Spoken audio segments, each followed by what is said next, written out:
नमस्कार, स्वागत है आप सभी का हमारे इस खास प्रोग्राम में। मैं हूं आपके साथ सुनील चौहान। दर्शकों, ये देखा जाता है हड्डियों की परेशानी बहुत देखी जाती है। सर्दियों में तो बहुत से लोगों का यही कहना होता है कि मेरे जोड़ों में दर्द हो रहा है। कोरोना काल में देखा जा रहा है कि कोरोना होने के बाद लोगों की मांसपेशियों में बहुत दर्द होता है। और साथ ही साथ आज हम आपको बताएंगे कि मांसपेशियों में दर्द क्यों होता है। क्या बढ़ती उम्र इसका रीजन है? हमारी बॉडी में कहते हैं कि हार्मोन्स का सीक्रेशन भी एज के अकॉर्डिंग होता है, तो क्या उसकी वजह से होता है? और ये कोरोना पैंडेमिक चल रहा है, जो लाइफस्टाइल हमारी बिगड़ गई है, क्या इसकी वजह से भी हमारी हड्डियों में दर्द होता है, परेशानियां आती हैं? बहुत सारे सवालों के जवाब आज हम आपको देंगे। इन सारी बातों पर डिस्कशन करने के लिए हमारे साथ senior orthopaedic surgeon doctor Atul Jain ji हैं। स्वागत है सर। डॉक्टर अतुल आपको बताएंगे, समझाएंगे, लेकिन उससे पहले आप एक छोटी सी रिपोर्ट देखिए। हड्डियों में किस किस प्रकार की परेशानियां देखी जा रही हैं? ओपीडी में किसके मरीज सबसे ज्यादा आते हैं? जॉइंट प्रॉब्लम्स की समस्या किस एज में शुरू होती है? अगर बच्चों में हड्डियों की परेशानी है तो क्या करें? कोरोना काल में लोगों की हड्डियों की परेशानी क्यों बढ़ी? पुरानी चोटों को नजरअंदाज करना कितना घातक है? सर्दी के मौसम में घुटनों के दर्द से कैसे बचें? डायबिटीज के मरीजों को हड्डियों में किस तरह की परेशानियां होती हैं? हमारे लिए धूप का सेवन करना कैसा होता है? क्या ज्यादा स्टेरॉइड लेने से हड्डियों में परेशानी होती है? क्या ज्यादा पेन किलर लेना हड्डियों के लिए नुकसानदायक है? गर्म पानी से पैरों को धोना, घरेलू नुस्खे कितने लाभकारी हैं घुटनों के दर्द के लिए? मानव शरीर का घुटने का जोड़ शरीर में सबसे बड़ा जोड़ होता है, और जब हम चलते हैं, दौड़ते हैं या सीढ़ियों पर चलते हैं तो शरीर के वजन का अधिकार भार उठाते हैं। इसके चोट और खराब होने का खतरा रहता है। पश्चिमी देशों में 45 वर्ष से अधिक उम्र के प्रत्येक 3 व्यक्तियों में लगभग किसी न किसी को घुटने के दर्द की रिपोर्ट होती है, जो उम्र के साथ बढ़ जाती है। बुजुर्गों में घुटने का दर्द अचानक और तीव्र रूप से प्रकट हो सकता है, या ये समय के साथ विकसित हो सकता है। कमर दर्द, घुटनों का दर्द बुजुर्गों के साथ बच्चों में होता है। तो कैसे रखें ध्यान अपने घुटनों का, कमर दर्द का और अपने जॉइंट्स प्रॉब्लम का? बहुत सारी ऑर्थोपेडिक सवाल हमारे पास आज हैं, वो आज हम इस प्रोग्राम के माध्यम से आपसे साझा कर रहे हैं। हेल्थ डेस्क से सुनील चौहान, CCN न्यूज, दिल्ली।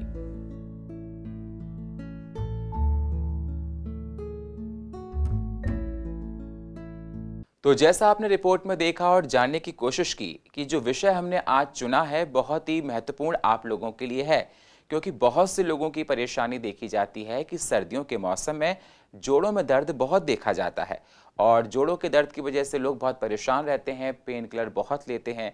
साथ ही साथ कहा जाता है कि ओबेसिटी ये भी बहुत बड़ा रीज़न होता है कि जोड़ों के दर्द के लिए। तो बहुत महत्वपूर्ण विषय पर आज हम चर्चा करेंगे। सारे क्वेश्चंस आपके लिए बहुत इंपॉर्टेंट हैं दर्शकों, इसलिए आप हमारे शो को लगातार देखते रहिए, और आपको इस शो के माध्यम से बहुत महत्वपूर्ण जानकारियां आज डॉक्टर अतुल जैन जी आपको देंगे। सर, देखा जाए हमारे देश में अब लाइफस्टाइल ऐसी हो चुकी है लोगों की कि लोगों की मांसपेशियों में, हड्डियों में दर्द बहुत होता रहता है। आज के शो में मैंने आपको इसलिए आमंत्रित किया क्योंकि इन विषयों पर हम चर्चा कर सकें, और लोगों के बहुत सारे सवाल होते हैं दर्शकों के, उन सवालों के जवाब आप दे सकें। मैं आज आपसे जानना चाहता हूं कि सर, आप एक सीनियर ऑर्थोपेडिक सर्जन हैं और आपको लगभग 15 से 20 साल का अनुभव है।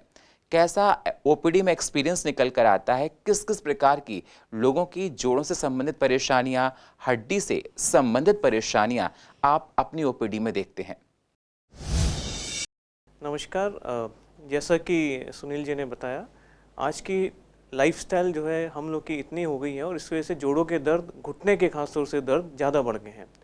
सबसे ज़्यादा ओपीडी में जो मरीज़ हमारे पास में आते हैं वो घुटने के दर्द की आते हैं, और यूजली पहले जो मरीज़ हम लोग देखते थे वो 50 ईयर्स के अबव की एज के आते थे। अब 40 साल के ऊपर के मरीज़ भी घुटने के जोड़ों के दर्द लेके आते हैं। तो सुनील जी ने बिल्कुल सही बात पकड़ी कि लाइफस्टाइल मॉडिफिकेशन की वजह से ही ये जोड़ हमारे जल्दी ख़राब होने लगे हैं। जो ऑस्टियोआर्थराइटिस यानी घुटने के जोड़ जो घिस जाते हैं, वो तकलीफ हमें 40-50 साल के 50-60 साल पे देखने को मिलती थी, अब वो 40 वर्ष की उम्र से ही देखने को मिल जाती है। लाइफस्टाइल के बारे में हम डिस्कस करेंगे इसमें जो है आजकल हमारी डाइट बड़ी ख़राब हो गई है, हम एक्सरसाइज नहीं करते हैं, वॉक पे नहीं जाते हैं। कोविड की वजह से भी हम लोग घरों में रिस्ट्रिक्ट हो गए हैं, एक्सरसाइजेज सब भूल गए हैं करनी, योगा नहीं करते हैं। ये सब कारण हैं जिसकी वजह से जोड़ों के दर्द की प्रॉब्लम या हड्डियों की प्रॉब्लम बढ़ गई है हम लोग के अंदर। बिल्कुल सर, आपने बताया कि खराब लाइफस्टाइल एक बहुत बड़ा रीज़न माना जाता है जोड़ों के दर्द के लिए, और आपने कहा कि पैंडेमिक में वैसे भी हर किसी की लाइफ है वो डिस्टर्ब है और लोग बहुत परेशान हैं। अगला सवाल मैं आपसे ये करना चाहता हूँ, आपने कहा कि 40 साल की उम्र से एज फैक्टर की बात की, जॉइंट्स में जो पेन देखे जाते हैं, क्या 40 साल से उम्र के या यंग एज में मैं देखता हूँ कि 30 साल के 28 साल के लोगों में भी कहते हैं कि मेरे जोड़ों में दर्द हो रहा है, दुख रहे हैं, तो क्या एज फैक्टर भी जोड़ों के दर्द से रिलेट करता है? बिल्कुल सही कहा सुनील जी आपने। एज फैक्टर बहुत इंपॉर्टेंट है इसमें।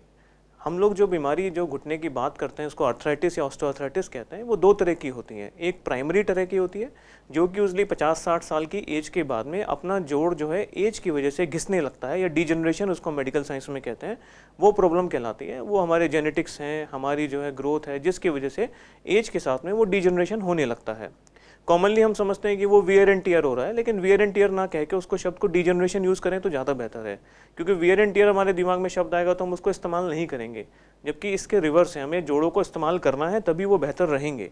दूसरी बात जो हमने कही कि यंग एज में भी ये प्रॉब्लम आ रही है, 40 साल के नीचे भी देखने को मिलती है, 28 साल में, 30 साल में, वो सब सेकेंडरी ऑस्टियोआर्थराइटिस के अंदर आती हैं तकलीफ़ें जो है।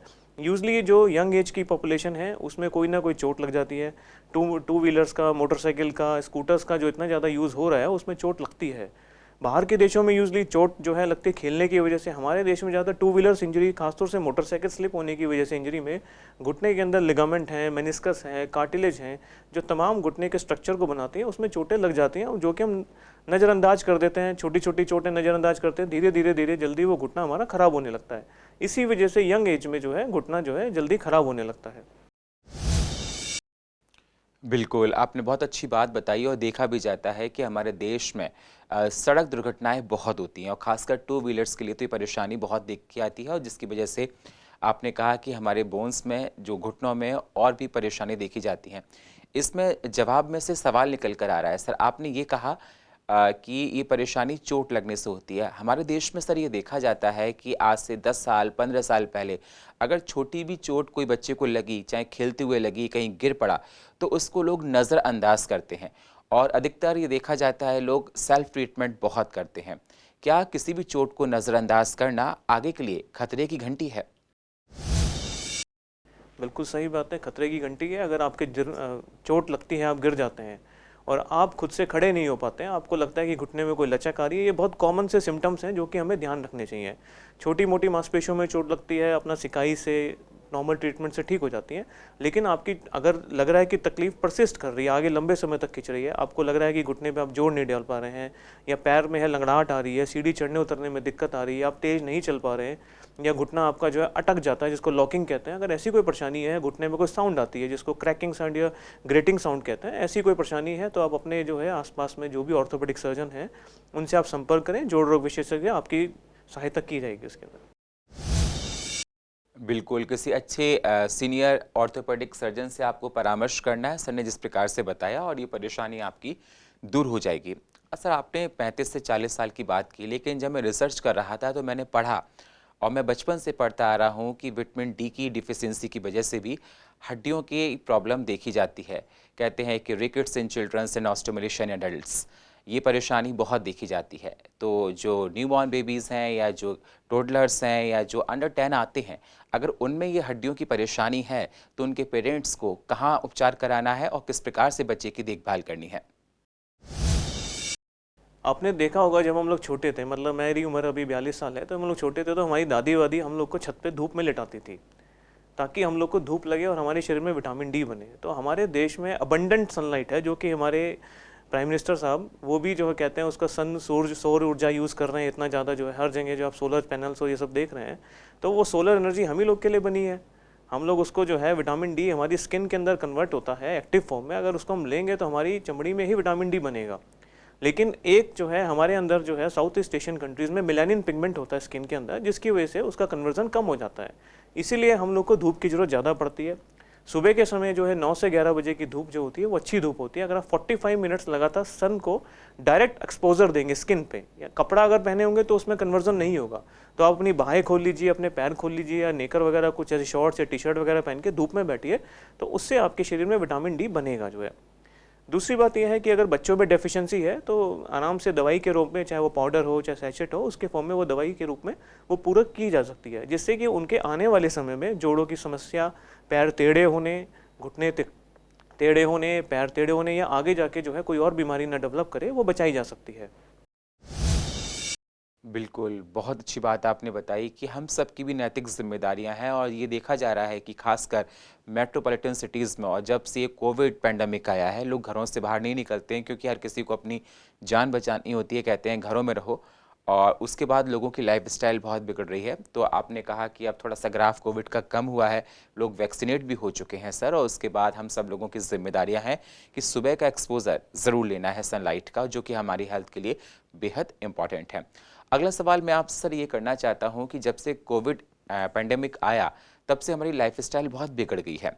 वर्क फ्रॉम होम हम लोग कर रहे हैं, बच्चे ऑनलाइन क्लासेस कर रहे हैं, और 8-8 9-9 घंटे तक हम लोग लगातार बैठ रहते हैं सिस्टम के आगे, ये क्योंकि भैया हमको काम करना है, जॉब चलानी है, घर चलाना है अपना, बहुत सारी परेशानी होती हैं।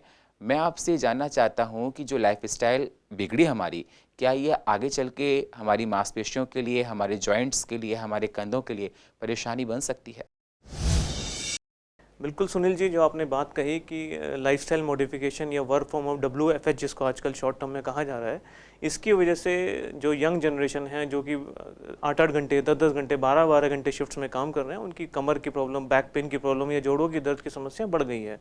क्यों? क्योंकि वो एक ही जगह बैठ के अपना वर्किंग करते रहते हैं या फिर जो है लेट जाते हैं, लेकिन कोई एक्सरसाइज नहीं होती है।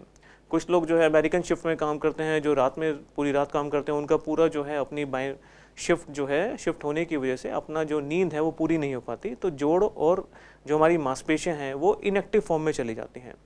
तो ये मजबूरी है कि कोविड की वजह से हम लोग को रिस्ट्रिक्ट होना पड़ा, लेकिन हमें उसको लाइफस्टाइल को यहाँ पर अपना चेंज करना पड़ेगा। आप काम करिए, आधे घंटे बाद में थोड़ा मूवमेंट करिए, थोड़ा एक्सरसाइजेज आपको दिन में करनी ही पड़ेगी आपको, भले ही आप योगा करें, स्ट्रेचिंग करें, अपने हिसाब से अपनी जो है आपका वेट है, आपकी जितनी जो है क्षमता है, उस हिसाब से आप एक्सरसाइजेज करेंगे, खाने पीने का ध्यान रखेंगे, तो ये सब चीज़ें जो है ठीक करी जा सकती हैं जो है। बिल्कुल। अब एक सवाल इसमें और निकल कर आया सर, जो आपने बोला, आपने कहा कि लाइफस्टाइल को मेंटेन करना है, डाइट, कहते हैं कि डाइट का बहुत रोल हमारी बॉडी पर रहता है। घुटनों को मजबूत करने के लिए, हड्डियों को मजबूत करने के लिए डाइट्स किस प्रकार की होनी चाहिए? घुटने और हड्डियों को मजबूत करने के लिए डाइट में हमारे कैल्शियम होना चाहिए। सबसे अच्छा कैल्शियम हमें दूध में, दही में, पनीर में मिल जाता है। सर्दी का मौसम आ गया है तो अमरूद आपको हर जगह मिल जाएगा, आप अमरूद खाइए, that is rich in calcium. घरों में सब जगह आपको कड़ी पत्ता मिलेगा, जिसको मीठा नीम कहते हैं, that is rich in, very rich in calcium and iron. उसका आप रोज़ जो है 5-10 पत्ते हर कोई घर में खा सकता है, चबा सकता है, मीठा हो सकता है, अपने आप पोहे में, उपमे में, सब्जी में, दाल में। आप ये देखिए साउथ इंडिया में बहुत इस्तेमाल होता है वहाँ पर जो है करी पत्ता जो है। रागी का आटा, it's a richest source, calcium की जो है बहुत अच्छी सोर्स होती है। अभी सर्दी में आपको तिल मिल जाएगा खाने के लिए, अपना जो सफ़ेद तिल होता है आप उसको भून लीजिए। मैं ये नहीं कहूँगा कि डायबिटिक लोग उसको मीठा करके खाएं, आप सिंपल जो है उसको अपना भून लीजिए, 1 चम्मच आप अपने स्वाद अनुसार उसको दाल में डाल लीजिए, या चम्मच उसको खा के सूखा ही चबा लीजिए, उसमें भी बहुत अच्छा कैल्शियम अपने शरीर में जाता है। कई लोग ऐसे होते हैं जिनको दूध के चीज़ों से परेशानी होती है, ये सब ऑल्टरनेटिव्स उनके लिए हैं जो मैंने आपको बताए। मखाने आप ले सकते हैं, वो भी बहुत अच्छे कैल्शियम रिच होते हैं। ये सब चीज़ें आप इंक्लूड करिए डाइट में। केला आप ले सकते हैं जो है, नारियल की गिरी है, these are very rich in calcium, ये आप इंक्लूड करिए, कैल्शियम की कमी नहीं होगी। बाकी एज के हिसाब से जो कैल्शियम की कमी आती है, खासतौर से फीमेल्स में, जब उनकी माहवारी बंद हो जाती है, पोस्ट मेनोपॉजल एज में, हार्मोनल डेफिशिएंसी की वजह से कैल्शियम की जरूरत रिक्वायर्ड होती है, वो आप जो है आर्टिफिशियल फॉर्म में या कैल्शियम सप्लीमेंट्स के फॉर्म में ले सकते हैं तब आप जो है।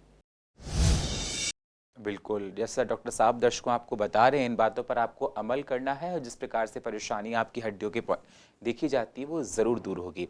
सर अगला सवाल मैं आपसे करना चाहता हूँ, आपने सारी बात बता दी। अगला सवाल मैं आपसे ये करना चाहता हूँ कि सर एक्सेस यूज़ ऑफ, कहते हैं कि स्टेरॉइड्स का बहुत नुकसानदायक होता है। उससे पहले एक सवाल और आपके जवाब में से निकल कर आया, मैं पहले तैयार था लेकिन मैंने कहा चलो अब इस क्वेश्चन को करता हूँ। आपने कहा डायबिटिक पेशेंट की हड्डियाँ कमज़ोर हो जाती हैं और उनको ज़्यादा मीठा नहीं खा सकते, आपने तिल के लिए मना किया। जो डायबिटिक हैं क्या उनकी बॉडी पर इफ़ेक्ट पड़ता है? और बोन्स पर, और अगर जॉइंट्स पर इफेक्ट पड़ता है उनके, तो वो किस प्रकार से उसको इम्प्रूव कर सकते हैं, कैसे ध्यान दें? दो सवाल पूछे आपने सुनील जी। पहला हम डायबिटिक्स के ऊपर लेना चाहेंगे। डायबिटिक्स में बेसिकली परेशानी क्या होती है, क्योंकि शुगर लेवल बढ़ने से हमारी जो नसें हैं वो पतली पड़नी शुरू हो जाती हैं, संकीर्ण हो जाती हैं। इसको हम एथेरोस्क्लेरोसिस भी कहते हैं। तो ऑक्सीजन सप्लाई जो है ब्लड के जोड़ों की, मांसपेशियों की, और जो हमारी न्यूरल सिस्टम है, नर्व वाली सिस्टम है, वो भी उसके अंदर इफेक्टेड होता है। तो जोड़ों का परसेप्शन, जोड़ों में क्षमता है घूमने की, वो सब कम होती जाती है। इसकी वजह से उनकी मांसपेशियां भी शिथिल पड़ जाती हैं, जोड़ खराब होने लगते हैं। लेकिन अगर वो अपने शुगर को प्रॉपर कंट्रोल करके रखें, एक्सरसाइजेस करें, स्ट्रेचिंग करें रोज जो है, तो ये सब चीज़ें जो है कंट्रोल की जा सकती हैं, बशर्ते इसके कि अपनी जो है उनको डायबिटीज़ की मेडिसिन या जिस तरह से भी अपना वो शुगर कंट्रोल करते हैं वो करना पड़ेगा जो है। कैल्शियम साथ में सप्लीमेंट्स बीच बीच में ले सकते हैं, लेकिन डायबिटिक पेशेंट में हमेशा ध्यान रखें कि वो पेन किलर का इस्तेमाल ज़्यादा ना करें। क्यों? क्योंकि किडनी पे बहुत जल्दी इफेक्ट आता है डायबिटीज़ की वजह से। तो आप हो सकता है कि बहुत स्टार्टिंग वाली फेज़ में आप हो, जिसमें आपकी किडनी जो है धीरे धीरे अगर आप पेन किलर्स ले रहे हैं तो वो ज़्यादा डैमेज हो जाए और एकदम से बीमारी उभर के आ जाए। तो वो मैं सजेस्ट नहीं करूँगा कि आप कोई भी पेन किलर्स लें। अगर ऐसी ज़रूरत पड़ती है कि आपका जोड़ों में दर्द ज़्यादा है, मांसपेशियों में दर्द ज़्यादा है, खास तौर से शुगर वाले मरीजों के लिए, तो वो अपने जो है डॉक्टर से कंसल्ट करें, तभी वो पेन किलर कोई भी उनके संपर्क में आने के बाद ही लें। बिल्कुल, बहुत अच्छी बात बताई। ये सवाल मैं आपसे करना चाह रहा था, क्योंकि जब भी देखा जाता है लोगों के जॉइंट्स में दर्द होता है, जोड़ों में, तो वो पेन किलर का इस्तेमाल करते हैं, जो कि बहुत हानिकारक है। और आपने कहा कि किडनी पर इफेक्ट करता है, तो बिना डॉक्टर के परामर्श के आप लोगों को पेन किलर ज़्यादा इस्तेमाल नहीं करना है। सर, ये देखा जाए हमारे देश में लोग अधिकतर, चाहे वो रूरल एरियाज़ की बात करें, इंडियन टॉयलेट का इस्तेमाल ज़्यादा होता है और परेशानी बहुत देखी जाती है। क्या ये माना जाए कि घुटनों की जो परेशानियां होती हैं वो इंडियन टॉयलेट की वजह से भी होती हैं? नहीं, ये सुनील जी, ये कहना तो गलत होगा कि इंडियन टॉयलेट की वजह से समस्या होती है। जैसा कि हमने शुरू में बताया आपको कि जो आर्थराइटिस है या घुटने की जो ऑस्टियोआर्थराइटिस होती है वो दो तरह की होती है, primary and secondary. Primary osteoarthritis जैसे कि 50 साल 60 साल के बाद एज को इफेक्ट करना शुरू करती है, तो उस समय पर अगर आप इंडियन टॉयलेट यूज़ करेंगे तो डेफिनेटली जो जोड़ डैमेज हो रहा है, क्योंकि उसके अंदर जो कार्टिलेज है, जो उसके ऊपर चिकनी परत है, वो डैमेज होती जा रही है और हमारी रिकवरी स्लो हो जाती है। उसकी रिकवरी जो डैमेज होने के बाद में उसकी रिकवरी स्लो हो जाती है। और घुटने को अगर हम जो है 90 डिग्री से ज़्यादा घुटने को बेंड करेंगे तो स्ट्रेसेस बढ़ जाएगी, तो वो डिजेनरेशन ज़्यादा बढ़ेगा। तो उस समय मैं सजेस्ट नहीं करूँगा कि आप जो है वो इंडियन टॉयलेट यूज़ करें। इसी तरह से यंग एज में अगर किसी को कोई घुटने के अंदर कोई डैमेज हो गया, कोई चोट लग गई, उसको जेनेटिक कोई प्रॉब्लम हो गई, क्रिस्टल्स वाली डिजीज है, यूरिक एसिड की प्रॉब्लम है, या गठिया वाई जिसको रोमेटॉइड आर्थराइटिस कहते हैं, अगर ऐसी कोई भी समस्या है तो मैं कहूँगा कि इंडियन टॉयलेट यूज़ ना करें आप लोग जो है। उस केस में वेस्टर्न टॉयलेट या इंग्लिश सीट ही ज़्यादा बेटर रहती है, क्योंकि घुटने पे 90 डिग्री से ज़्यादा बेंड करने में उसमें कार्टिलेज का डिजेनरेशन ज़्यादा होता है। ये बहुत अच्छी बात सर आपको बता रहे हैं। दर्शकों, इस पर आपको अमल करना है अगर किसी के घुटनों में परेशानी देखी जाती है, क्योंकि छोटी छोटी बातों से बहुत बड़ी परेशानियों को भी हम लोग बचा सकते हैं। इसलिए सही डायरेक्शन होना, सही नॉलेज होना हम सब के लिए बेहद ज़रूरी है। अगला सवाल मैं सर आपसे ये करना चाहता हूँ कि अधिकतर सर्दियों के मौसम में ये देखा जाता है कि लोग कहते हैं कि मेरे घुटनों में दर्द बहुत होता है, सर्दी की वजह से, ठंडी हवाओं की वजह से। और अगर हम नॉर्थ इंडिया की बात ना करें, और भी जगह ये देखा जाता है कि परेशानी बहुत उभर कर आती है। लोग गुनगुने पानी का इस्तेमाल करते हैं, सिकाई करते हैं पैरों से, कहते हैं कि मेरे ब्लड का सर्कुलेशन बहुत अच्छा इससे होगा और मुझे आराम मिलेगा। तो मैं आपसे जानना चाहता हूँ कि गुनगुने पानी से सिकाई करना या सरसों के तेल में कुछ ऐसे जो हमारी दादी और नानियों के नुस्खे होते थे उनका इस्तेमाल करना, इसको आप किस प्रकार से देखते हैं? और सर्दियों में परेशानी अगर होती है तो घुटनों की ज़्यादा क्यों होती है, इस पर कैसे हम लोग इस पर दूर किया जा सके? सर्दी में परेशानी जो घुटने में या जोड़ों में दर्द की होती है वो यूजली गठिया बाई के अंदर बढ़ जाती है। जब भी मौसम में थोड़ी नमी आएगी, मौसम चेंज होगा, उस समय पे गठिया बाई की प्रॉब्लम जो है आमतौर पर देखी जाती है कि वो बढ़ जाती है, जोड़ों में दर्द या जोड़ों में सूजन आनी शुरू हो जाती है। इसी वजह से जो है उस समय हमें ज़्यादा पेशेंट रूमेटॉइड आर्थराइटिस के देखने को मिलता है, या उनकी तकलीफ जो है ज़्यादा बढ़ जाती है वहाँ पे जो है। रूमेटॉइड आर्थराइटिस एक बेसिकली एक डिफरेंट टॉपिक है, जिसके अंदर के शरीर के अंदर ही ऐसी एंटीबॉडीज़ या केमिकल बनते हैं जो कि जोड़ों को ख़राब करते हैं। वैसे तो वो परेशानी साल भर रहती है, लेकिन इन मौसम के अंदर वो परेशानी ज़्यादा बढ़ जाती है। तो जैसा कि सुनील जी ने कहा कि हम लोग जो है गुनगुने पानी से सिकाई करें या फिर सरसों का तेल लगाएं या हल्दी लगाएं, इन सब का काम बेसिकली एक एंटी इन्फ्लेमेटरी होता है जो कि सूजन को वहाँ ख़त्म करता है। पानी में आप थोड़ा सा नमक डाल देंगे या थोड़ी सी फिटकरी डाल देंगे तो उसका इफेक्ट और अच्छा आएगा। डायरेक्ट पानी की सिकाई करेंगे और ज़्यादा अच्छा मिलेगा। सिकाई करने से सूजन खत्म होती है, जोड़ को थोड़ा सा जो है उसकी शुष्कता यानी कि ड्राइनेस खत्म होती है, उसकी मोबिलिटी बढ़ती है। ये सब के लिए अपनी सिकाई करना जो है आपको फ़ायदेमंद मिलेगा उसके अंदर। लेकिन कितनी सिकाई करनी है, कैसे करनी है, उसके लिए आप अपने जो है डॉक्टर से संपर्क करिएगा प्लीज़। सिकाई की बात की, सिकाई से फिजियोथेरेपिस्ट भी करता है और आप एक घर में सिकाई करते हैं। फिजियोथेरेपी कराना कितना इम्पोर्टेंट है? फिजियोथेरेपी जो है एक डोमेन है सिकाई का, उसमें जिसमें कि हमें डीप हीटिंग करते हैं। उसके अंदर वेरियस मशीन से, जैसे हम लोग जो है इंफ्रारेड मशीन है या अल्ट्रासोनिक मशीन है या डिफरेंट जो है लेजर्स मशीन है जिनसे सिकाई की जाती है। लेकिन वो अपने डॉक्टर के ही देख रेख में ही करा सकते हैं, या फिर मोम की सिकाई है, ये सब अपने डॉक्टर की देख रेख में करा सकते हैं। अगर बीमारी ज़्यादा है तो इन सब चीज़ों का इस्तेमाल करना पड़ता है। बाकी घर में सिकाई करेंगे, शुरुआत की तकलीफ है तो घर में सिकाई, गर्म पानी की सिकाई से भी आपको ज़्यादा फायदा मिलेगा उसके अंदर। बिल्कुल, ये बहुत अच्छी बात डॉक्टर साहब ने बताई है दर्शकों। तो आप लोग इस बात पर ध्यान दीजिए, घर में गर्म पानी से सिकाई कीजिए अगर किसी की प्रॉब्लम होती है। और सर ने कहा कि नमक, सॉल्ट को डालकर या फिर फिटकरी को डालकर आप भी इसका इस्तेमाल करें तो और ज़्यादा प्रभावी हो जाता है। सर, अगला सवाल लास्ट मैं आपसे करना चाहता हूँ, तो शो को वाइंड अप करेंगे। मैं आपसे जानना चाहता हूँ कि सर, जो लोग जिम करते हैं और स्टेरॉइड्स का इस्तेमाल ज़्यादा करते हैं, कहा जाता है कि ज़्यादा इस्तेमाल स्टेरॉइड का करना बहुत परेशानी बन जाती है, खासकर एनाबॉलिक स्टेरॉइड का। उसका हार्ट पर इफेक्ट पड़ता है और बोन्स पर ही पड़ता है, हमारी हड्डियों पर पड़ता है। तो ऐसे लोगों को लेकर आप क्या कहना चाहते हैं? बहुत अच्छा प्रश्न किया सुनील जी आपने, कि आज की जो यंग जनरेशन है वो हर चीज़ जल्दी में चाहती है। एनाबॉलिक स्टेरॉइड लेने का मतलब है कि हमें एकदम से बहुत अपनी बॉडी में एनर्जी महसूस होगी, हमारी मसल्स जो है पंप अप कर जाएंगी, मसल्स हमारी जो है बहुत जल्दी हम बॉडी बन जाएगी हमारी, जो है ये दिमाग में रहता है हमारी यंगस्टर्स की एज में, क्योंकि उनको सही गाइडलाइन इसमें नहीं मिल पाती जो है। इसी वजह से जो एनाबॉलिक स्टेरॉइड लिए जाते हैं उनकी जो है हड्डियां कमज़ोर हो जाती हैं। दूसरी बात, जो उनको एक फील गुड फैक्टर आता है या उनको लगता है स्टेरॉइड लेने के बाद में उनमें बहुत एनर्जी आ गई है, तो वो एक्टिविटी लेवल बढ़ा देते हैं। जो आदमी 100 किलो वजन से अपना उठाता था वो 150 किलो 200 किलो झटके से उठाता है, तो उनकी कमर में डिस्क की प्रॉब्लम बढ़ जाती है या जोड़ घिसने शुरू हो जाते हैं। ये एनाबॉलिक स्टेरॉइड पर से अगर लंबे समय तक ले जाएंगे तो आपको ऑस्टियोपोरोसिस है या अपने कूल्हे खराब हो जाते हैं, जिसमें एवीएन कहते हैं, जिसमें खून का दौरान रुक सकता है आपके कूल्हे का, उसको एवेस्कुलर नेक्रोसिस कहते हैं। ऐसी परेशानियां देखने को मिल सकती हैं, तो उनका इस्तेमाल ना करें तो बहुत अच्छा रहेगा। जो बिल्कुल, स्टेरॉइड से जितना दूर रहें उतना अच्छा। बहुत बहुत शुक्रिया डॉक्टर अतुल जैन जी, आप हमारे इस मंच पर आए और आपने दर्शकों को बहुत महत्वपूर्ण जानकारियां दी, क्योंकि परेशानी बहुत देखी जाती है। हम आगे भी आपको आमंत्रित करते रहेंगे हड्डियों से जुड़ी समस्याओं को लेकर। चलते चलते आप दर्शकों को कुछ कहना चाहते हैं, कुछ बताना और चाहते हैं, तो आप दर्शकों से कह सकते हैं। दर्शकों से इतना ही कहूँगा कि मैं स्टे फिट, स्टे एक्टिव, क्योंकि ये समस्या जो कोविड है ये तो हम लोग सब इससे निकल ही जाएंगे। हमारे देश में बहुत अच्छा वैक्सीनेशन ड्राइव बहुत अच्छा हो गया, इससे हम निकल जाएंगे। तो अपना आप एक्टिव रहिए, पार्क में जाइए, एक्सरसाइज करिए, योगा करिए। बहुत सारे मीन्स है जो देसी तरीके से जिससे हम ठीक हो जाते हैं, तो हो सकता है कि आपको डॉक्टर की ज़रूरत ही ना पड़े उसके अंदर। Thank you very much. तो देखा आपने, डॉक्टर अतुल जैन जी ने आपको बताया, समझाया कि हम लोगों की जिम्मेदारियां बनती हैं अपनी सेहत को ठीक रखने के लिए।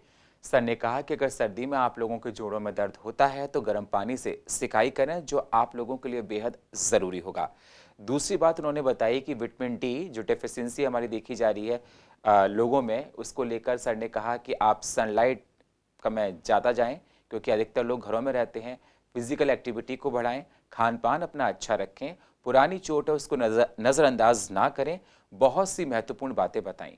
हम चाहेंगे कि आप लोग भी इन बातों पर अमल कीजिए और जो परेशानी आप लोगों को घुटनों से संबंधित होती है वो नहीं होगी। आने वाले अगले सेगमेंट में हम और भी नया टॉपिक लेकर आएंगे, जिसमें आपको बताएंगे किस प्रकार की परेशानी होने पर क्या करना है। और फिलहाल हमारे इस खास प्रोग्राम में इतना ही। बाकी खबरों के लिए आप बने रहिए CCN के साथ। तब तक के लिए नमस्कार।